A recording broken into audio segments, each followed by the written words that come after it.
I have watched a great many things through a great many optics, and I will tell you the truth as an old man tells it, which is plainly and without the flourishes the young used to make a story bigger than it was. The thing I saw that day at the range on Corendel did not need to be made bigger. It was already the largest thing I had ever seen, and it happened in the space of a single breath, and it was done by a woman who did not raise her voice once. My name does not matter much to this account, but I will give it so you know a real person is telling you this, and not some archive that files down the corners. Thorne, Elias Thorne, Master Gunner, retired, 41 years in the service before they put me out to pasture on the observer benches where old shooters go to die slowly and drink weak coffee and complain that nobody understands the trade anymore. I taught marksmanship for the last 11 of those years. I taught the woman this story is about. So understand that when the precept of the Cytherea ordinate stood in front of the whole assembled Concord and mocked what she was, he was mocking something I had helped put into her, and there is a particular kind of anger a teacher feels when a stranger insults his student in front of a crowd. I felt that anger. I want that on the record. It did not last long, because she did not need it. Let me set the ground for you, because the ground is half the shot. Corendel is a range world. That is all it is, and all it was ever meant to be. A gray planet with a thin, cold sky and a landmass the coalition species carved into proving grounds, ranges of stone and ice and sand and wind, 300 kilometers of them, built so that the species of the conquered could measure one another's martial worth without killing one another to do it. When a new people wanted to join the conquered, wanted its trade lanes, its protection, its standing, they came to Corendel and they demonstrated. They demonstrated engineering on the engineering fields and medicine in the medical halls and law in the debate chambers, and they demonstrated the oldest thing of all, which is the ability to put a projectile where you intend it to go, on the range. We were applicants, humanity, I mean. We had been out among the stars long enough to be noticed and not long enough to be respected, and the difference between those two things is the whole of galactic politics. The conquered had let us apply. That was the extent of their generosity. They had let us come to their gray world and stand on their ancient stones and try to prove we were worth the air we breathed. Most of them expected us to fail. I understood that going in. I had made my peace with it.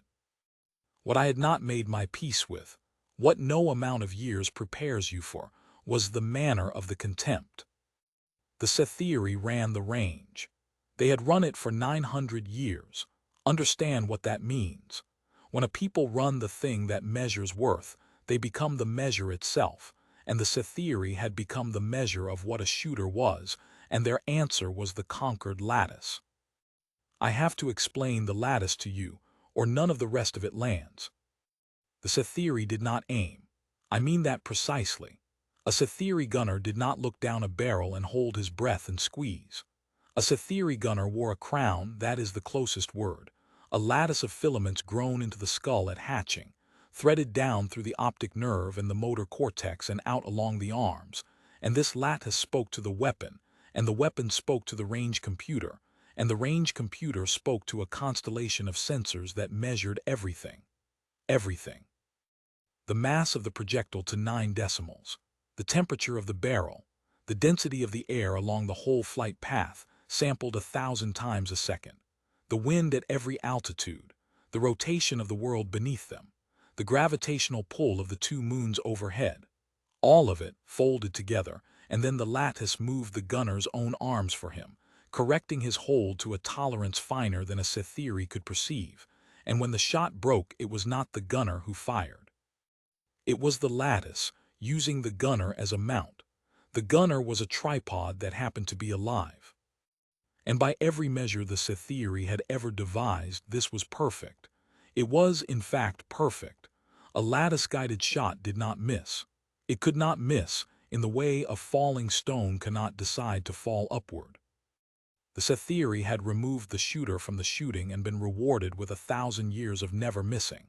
And out of 1,000 years of never missing, they had grown a single unshakable belief, which was this: that skill was a primitive thing, a crutch for peoples too poor or too backward to build a proper lattice, and that the animal act of a living creature guessing at wind and holding its own breath and moving its own hands was a kind of embarrassing prehistory that civilized species had left behind. They did not hate us for shooting by hand. Hatred would have been a compliment. They pitied us. They found us quaint. And their precept Valen Sir of the ordinate of the aimed hand, master of the range, ninth of his line to hold the crown, found us funny. I met him the morning of the demonstration. He was tall in the way the Sethiri are tall, a head and a half over me narrow, with that long pale skull that housed the lattice, and a way of tilting his head when he looked at you that made you feel measured and dismissed in the same motion. He had 2 aides and a translator drone, and the unhurried manner of a creature who has never in his life been made to wait. He looked at our small delegation the way you'd look at children who had wandered onto a firing line, and he was too well-bred to laugh, so he did the next thing, which was worse. He was gracious. "You have come a long way," he said through the drone, and the drone rendered it in a warm, neutral voice that made the condescension land softer and go deeper. "We honor the effort. Understand that the range does not grade effort. It grades results. We would not wish you to leave with false hope." I said nothing. It was not my place to speak. I was the old man on the bench. Sergeant Iris Cade said something, though. She was standing at my shoulder, and she was young, 30, maybe, though the range and the war she'd come out of had put 10 more years into her eyes, and she was not tall and not broad and not impressive in any way that a species measures at a glance. She had the flat, calm face of a person who has already decided how the day is going to go and is only waiting for the rest of you to catch up. She was the best natural rifle I ever taught, and I taught a great many, and I do not say that lightly. She had the thing you cannot put into a person. You can put technique into anyone with enough hours. The technique is the small part. The thing you cannot put in is the stillness, the ability to become, for the length of a shot, an object with no fear in it and no want in it and no self in it. A thing that observes the world exactly as it is and not as it wishes it to be. She had that at a level I have seen perhaps 3 times in a lifetime. She looked up at the precept and she said, in her flat, quiet voice, "We didn't come for hope." The drone rendered it.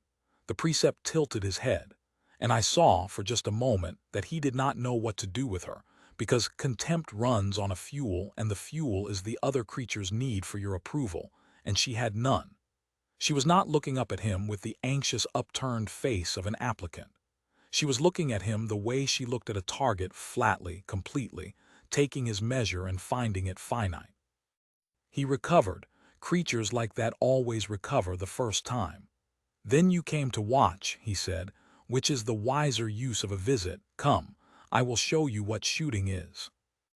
I want to describe the first thing they showed us, because you have to understand the height of the wall before you understand what it meant to go over it. They walked us out onto the main range, the long one, the one that runs 3 kilometers down a valley of gray stone toward a wall of standing targets at the far end. There was wind in that valley. There is always wind in that valley. It funnels down between the ridgelines and shifts and gusts and lies, and the Sethiri had chosen that valley precisely because it was the hardest wind on Corandel, and it made their perfection look like a miracle.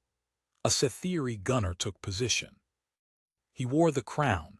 I could see the filaments catching the light along his skull. He did not shoulder the weapon the way we do. The weapon rose on its own, lifted by his lattice-driven arms, and it hung there in the air 3 kilometers from its target as steady as a thing bolted to bedrock, not a tremor in it, not a sway. And the sensors sang their little song, and the lattice folded the whole living, breathing valley down into a single solved number, and the shot broke. 3 kilometers away, a target the size of my palm rang and fell. They did it again, and again. 10 shooters, 40 shots, and every one of them center, dead center, a cluster you could have covered with a coin at 3,000 meters in a lying wind, and the precept watched us watch it with the serene pleasure of a man showing a savage a cathedral. It was perfect. I will not pretend it was not.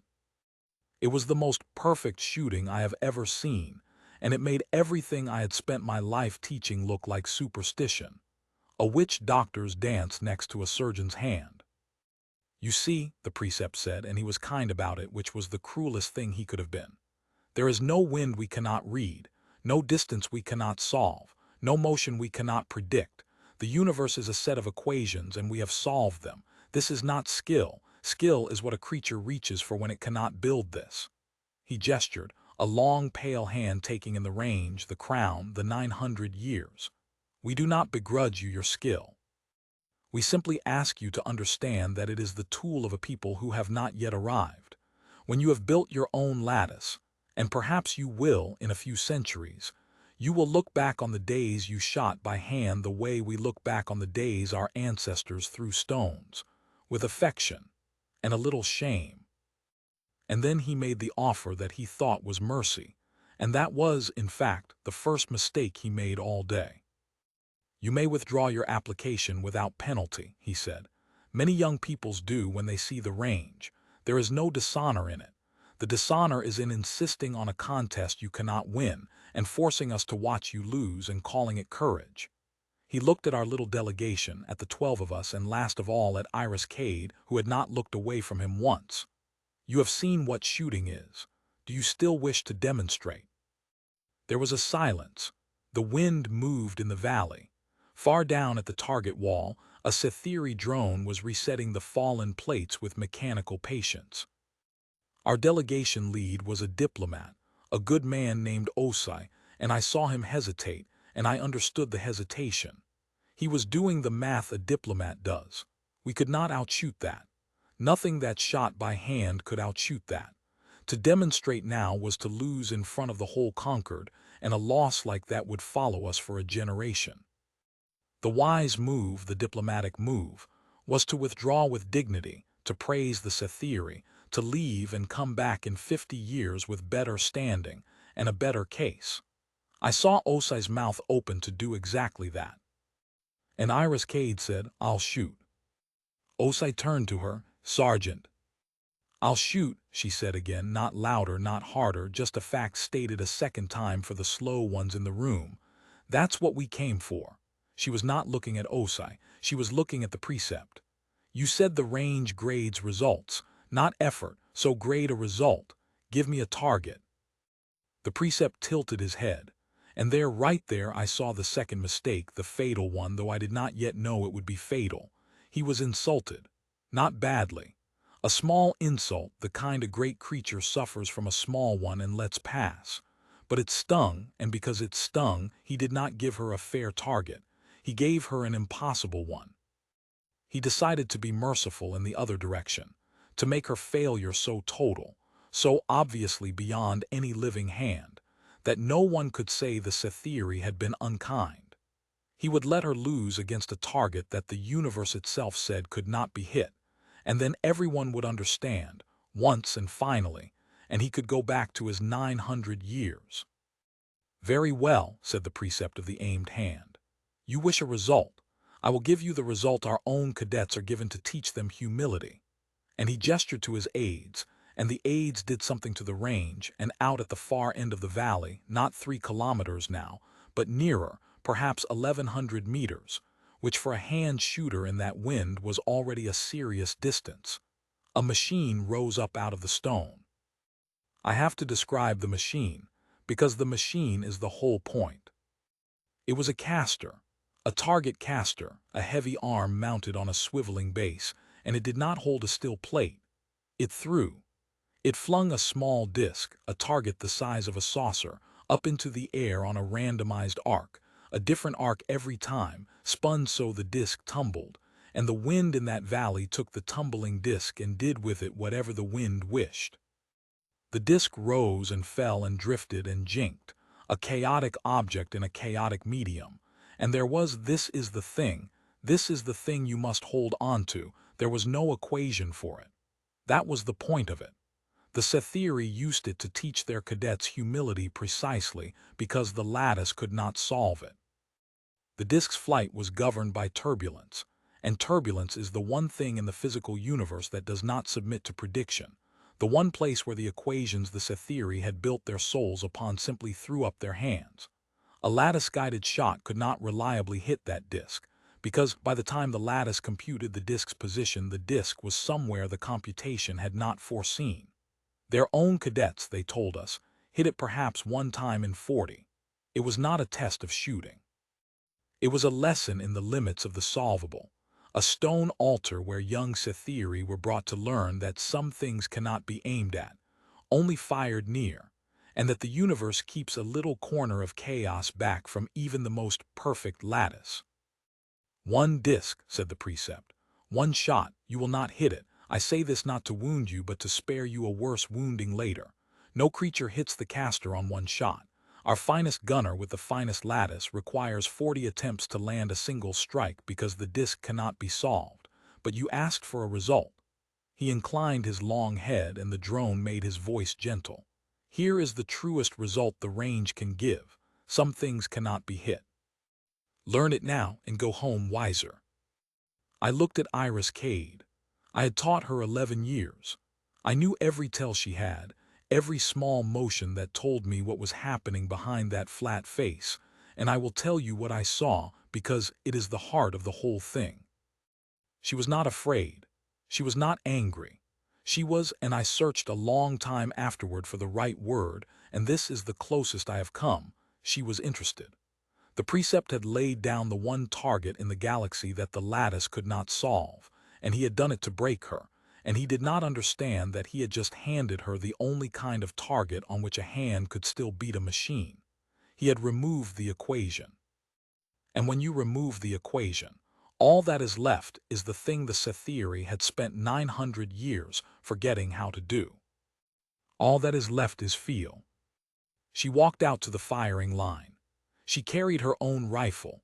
We had been permitted our own equipment, a small concession, and hers was a plain thing, a hand-built precision rifle with no lattice, no computer, no sensor suite, nothing but glass and steel and a trigger and the woman behind it.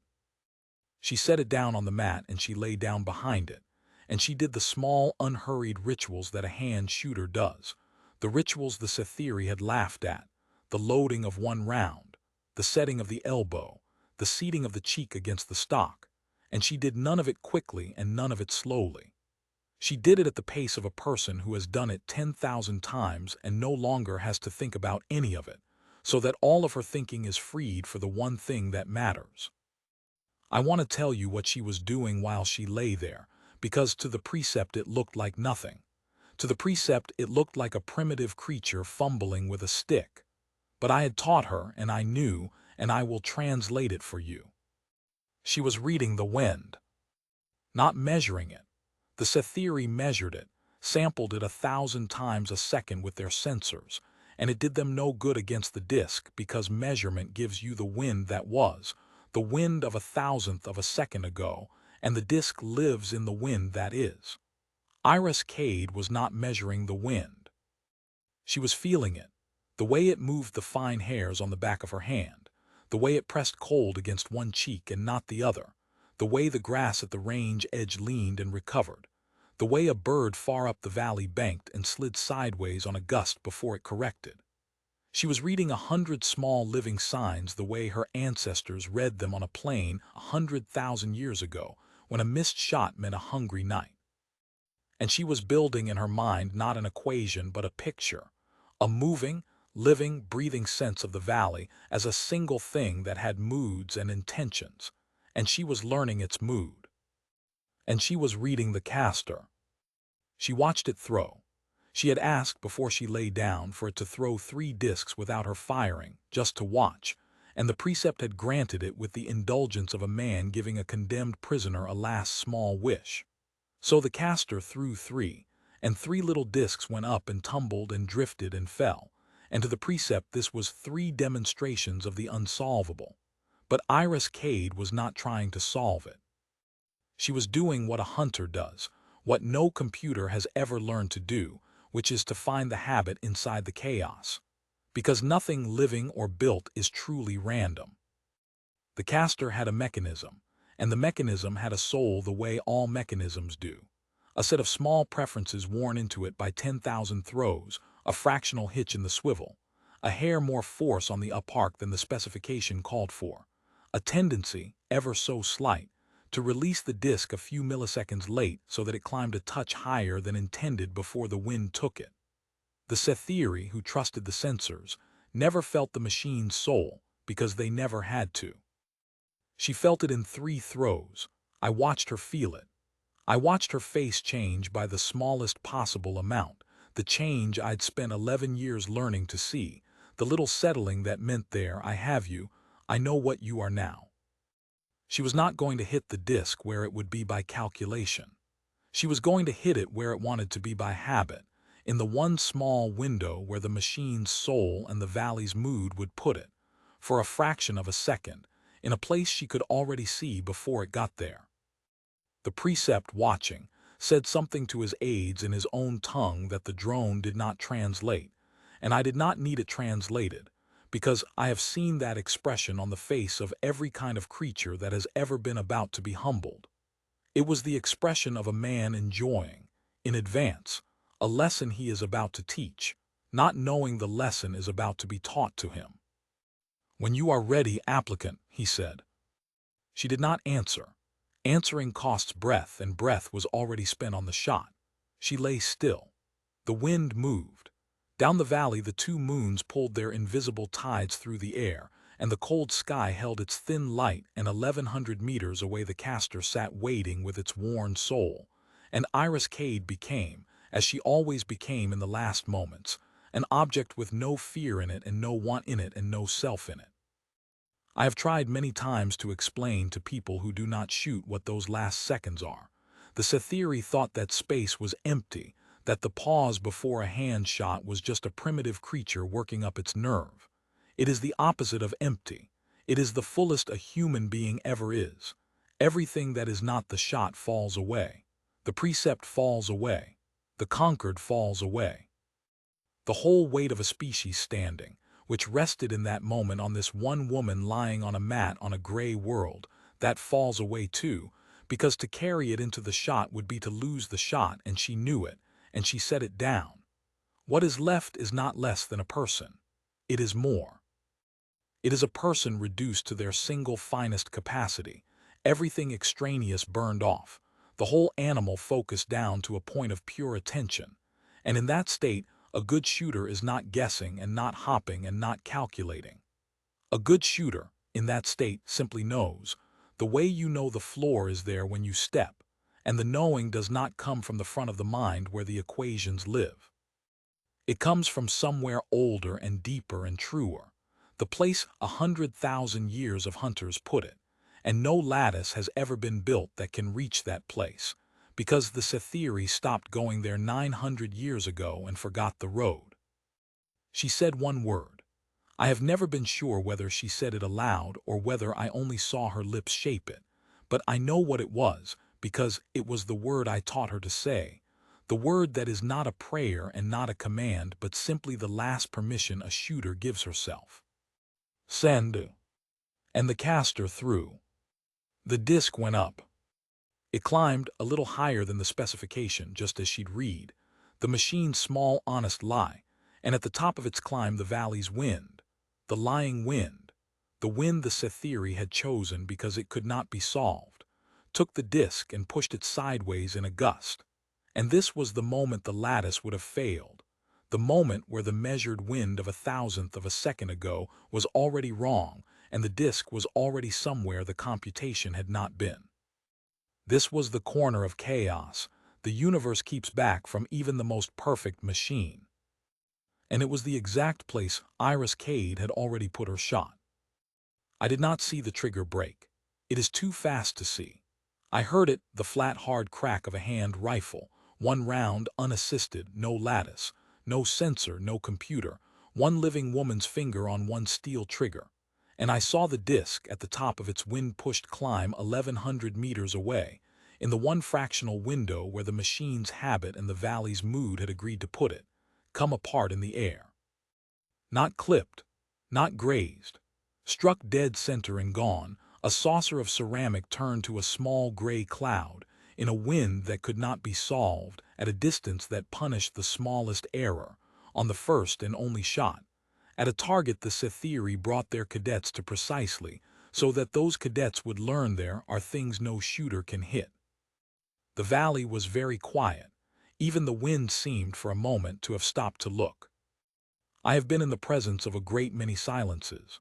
The silence after a shot that everyone expected to miss and did not, that is a silence with a texture to it, a thickness, and this one was the thickest I have ever stood inside. The conquered observers on the benches, 100 species, did not make a sound.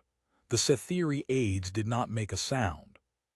The drone did not make a sound because it had nothing to render, because the precept of the aimed hand, master of the range, ninth of his line, had not said anything at all. I looked at him. I made myself look at him because I wanted to see it, and I am not proud of that, but I am too old to lie about it. I wanted to see the moment the wall came down. His long, pale head was very still. He was looking down the valley at the place where the disc had been, and his lattice, I could see the filaments along his skull. His lattice was doing something, flickering, running, and I understood later what it was doing. It was trying to solve the shot. It was trying, out of 900 years of reflex, to compute the thing it had just watched, to find the equation that would let it file what it had seen under possible. And it could not, because there was no equation, because the shot had not come from the place equations come from. His whole civilization stood behind his eyes trying to make the last 4 seconds compute, and the 4 seconds would not compute, and I watched the exact instant the trying stopped. Because here is the thing about a creature whose entire worth rests on a single belief. When the belief holds, that creature is unshakable, but the belief is load-bearing. It holds up everything. And when it goes, when it is not chipped at but broken clean in front of witnesses by the very thing it declared impossible, it does not go alone. It takes the floor with it. The precept had told us, an hour before, that skill was the tool of a people who had not yet arrived. He had told us the universe was a set of equations, and the Sethiri had solved them. He had told us that some things cannot be hit, and he had chosen his target precisely to prove it. And a woman with a plain steel rifle and no crown on her head, and 100,000 years of hunters in her hands, had reached into the one corner of the universe his equations could not enter, and hit the thing that cannot be hit, on the first try, without hurrying. She was already sitting up. She did it without ceremony. She cleared the rifle, 1 round, remember. She had loaded only 1, because she had known she would need only 1. And that, I think, was the detail that finished them, the single loaded round. The woman who did not ask for 40 attempts because she did not intend to use 2. She cleared the rifle and she stood and she picked up her mat. And she was not gloating and she was not triumphant, and she did not look at the precept with any expression at all except the flat calm one she had worn the whole time, the expression of a person for whom this was simply the result they had come to demonstrate. Nothing more. A fact placed on the table for the slow ones. She looked at him at last, and she said the only thing she said to him in the whole of that day, and she said it in her quiet, flat voice, and the drone rendered it into that warm, neutral tone, and it went out across the silent range to 100 listening species. "You solved the equations," she said. "We never had any." That was all. She did not explain it. She did not need to. Every creature on that range understood it, because every creature on that range had just watched what it meant. The Sethiri had spent 900 years removing the shooter from the shooting, and in doing so had built a perfection with a single unpatchable flaw, which is that it could only ever hit what could be solved. And the universe, it turns out, keeps a corner back. It always keeps a corner back, the turbulent, the chaotic, the unsolvable, the wind that lies and the disk that tumbles and the 1,000 small living things no sensor samples fast enough, and into that corner no lattice will ever reach, but a hand will. A hand that has kept the old road open, that still knows how to feel the wind on the back of it and find the habit inside the chaos and become, for the length of a shot, an object with no self in it. A hand goes into that corner without a map and comes out with the disc. We had not built a lattice. That was true. The precept had said it to shame us, and it was true. We had not built a lattice, and in a few centuries perhaps we would, and perhaps we would lose what she had the way they had lost it. But we had not built a lattice yet, and because we had not, we had kept the thing the lattice replaces, the thing that had walked our species across 100,000 years of hungry plains, the skill they pitied, the crutch they mocked, the animal act of a living creature reading a living world with nothing but its own attention and its own steady hand. They thought it was our poverty. It was our inheritance. And on the one target in the galaxy, their perfection could not touch. Our poverty put a shot through the center of their 900 years. I want to tell you how it ended, because the ending matters, and it is not the ending the young would write. The precept did not rage. I half expected it, and it did not come. Creatures like that do not rage when the wall comes down. Rage is what you feel when you still believe you can put the wall back up. He did something quieter and, I thought, more honest than anything he had done all day. He walked out onto the range. He walked out to the firing line where she had lain, and he looked down at the mat, and at the plain rifle in her hands, the rifle with no crown and no sensors and no computer, and he stood there a long time. And then he did a thing I did not expect and have never forgotten. He took off the crown. I do not mean he removed it permanently. A Sethiri cannot. It is grown into them. I mean he reached up and he disengaged it, powered down the lattice, the way a man might take off his spectacles to look at something with his own weak eyes. And for the first time in his life, I think, the precept of the aimed hand looked at the valley without the lattice folding it into numbers. He looked at the wind he could no longer measure and the distance he could no longer solve, at the world raw and unsolved the way it had looked to his own ancestors before they built the crown. And I watched a 900-year-old certainty become, in one old creature standing on cold stone, a question. "Show me," he said. He said it to her, just those two words through the drone, in a voice that had lost all its graciousness and all its pity and had, in the losing, become the voice of an actual person. Show me, the master of the range, asking the applicant to teach him the thing his people had thrown away. It is the rarest sentence in the universe, that one. I have heard it perhaps twice. It costs a creature everything it thought it was, and it is the only sentence that has ever moved a people forward, and he said it, and I gave him, in that moment, all the respect I had withheld the whole day, because it is a small thing to be great when your belief is holding, and a very large thing to say "show me" when it has broken in front of the world. She looked at him for a long moment.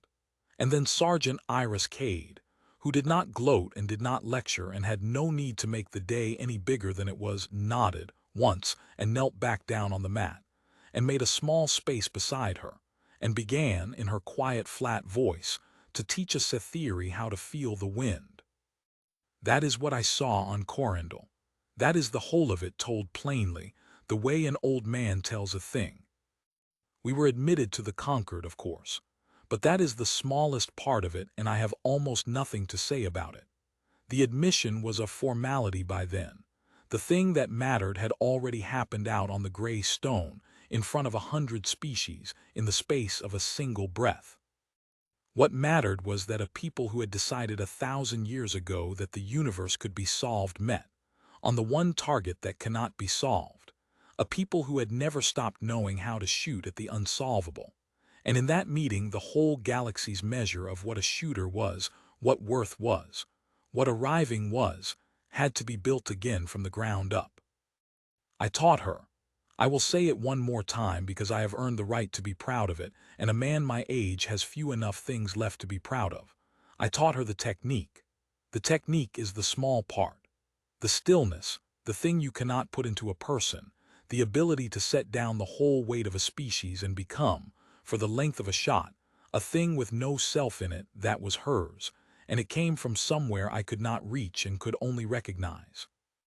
They mocked human skill. They stood on 900 years and pitied the crutch of a people who had not yet arrived. And she fired once, with a single loaded round, because she had known she would need no more, and she did not raise her voice, and she did not gloat, and she put a shot through the exact center of every rule they had. And when the wall came down, she did not stand over it. She knelt in the rubble beside the man who had built it, and she taught him how to feel the wind. I have watched a great many things through a great many optics. I have never seen anything larger. And it was done, as the largest things always are, quietly, by a person who had simply decided how the day was going to go, and was only waiting for the rest of us to catch up.